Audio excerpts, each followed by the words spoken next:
Dans les bagages de cette délégation conduite par le secrétaire général à la jeunesse et à l'éveil patriotique, Vincent Moya Kilima figure un partenaire stratégique, les Fonds des Nations Unies pour la population UNFPA. L'objectif de l'audience accordée par les vice-gouverneurs de province Prosper Ntela Tambedila est double. D'une part, acter la réhabilitation complète du centre de jeunes de Matadi situé à Minkondo dans la commune de Mvouzi, ainsi que celui de la ville portuaire de Boma. D'autre part, faire avancer un autre dossier majeur concernant le littoral. La poursuite des discussions avec Perenco Rep en vue de la construction d'un centre de jeunes moderne dans la cité côtière de Mwanda. Le plan architectural de cette future infrastructure a d'ailleurs été officiellement remis au vice-gouverneur Prosper Ntela Tambedila. J'étais ici au mois de mars pour dresser l'état des lieux de nos différents centres et brigades agricoles.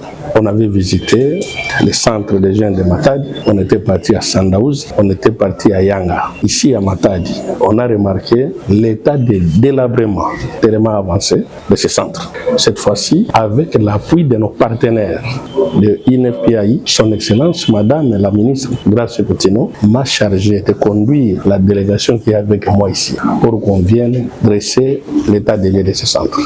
Après le centre de Matadi, ça sera le tour de Boma. Et après Boma, on sera à Mwanda où on va rencontrer aussi nos partenaires de Perenco, toujours dans le cadre de redynamiser les centres des jeunes.